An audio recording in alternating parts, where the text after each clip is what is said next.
कहते हैं दिक्कत में कमी नहीं होनी चाहिए। मोहसिन नकवी साहब ने यूएई के जो जनरल सेक्रेटरी है स्पोर्ट्स के क्रिकेट बोर्ड के मुयस्सिर उस्मानी साहब, उनके थ्रू जो है अपनी तरफ से जो है पैरवी करने की मांग की है कि भैया हमें बचा लो। और आपको लग रहा होगा कि जो है आईसीसी कुछ नहीं कर रहा और बीसीसीआई भी कुछ नहीं कर रहा। नहीं, ऐसी बात नहीं है।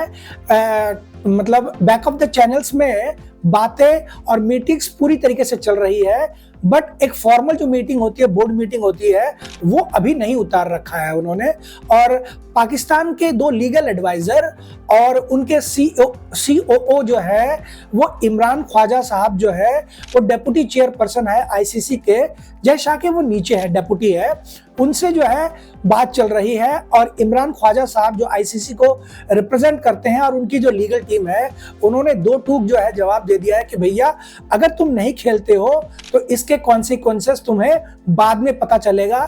जो एक फॉर्मल मेल में भी उन्होंने जो है दबे छुपे शब्दों में उन्होंने कहा लिख दिया है कि लॉन्ग टर्म कॉन्सिक्वेंसेस जो है, इम्प्लीकेशंस जो है, क्योंकि तुम इसमें खेलते भी हो, बेनिफिशियरी भी हो, तो इसको तुमको झेलना पड़ेगा। पाकिस्तान की तरफ से मास्टर स्ट्रोक खेला गया, उनकी गवर्नमेंट की तरफ से आया कि भैया हम नहीं खेलना चाहते इंडिया वाला मैच, बट आईसीसी जो है वो ब्रीच ऑफ कॉन्ट्रैक्ट के इनके ऊपर सारे का सारे केस डाल सकता है, ब्रीच ऑफ कॉन्ट्रैक्ट।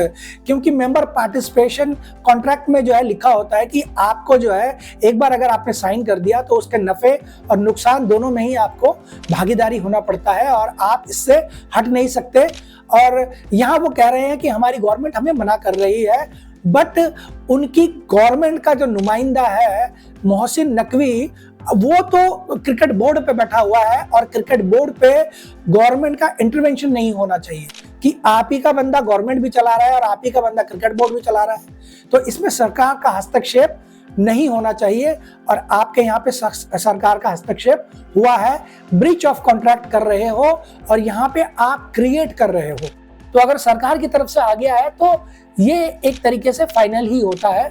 तो हम बोर्ड को जानते हैं, बोर्ड की तरफ से हमें ऐसा कुछ नहीं आया है, तो वो 15 तारीख तक इंतजार करेगा और 15 तारीख के बाद अगर कुछ नहीं हुआ तो सारे के सारे इम्प्लीकेशंस और कॉन्सिक्वेंसेस उसे तभी भोगने पड़ेंगे। तो मैं कह रहा हूं कि एक बार उसे ये स्टेप उठा ही लेना चाहिए, मतलब उड़ता हुआ तीर लेंगे, वो भी पहने वाला, बिल्कुल शार्प, मतलब उई माँ हो जाए।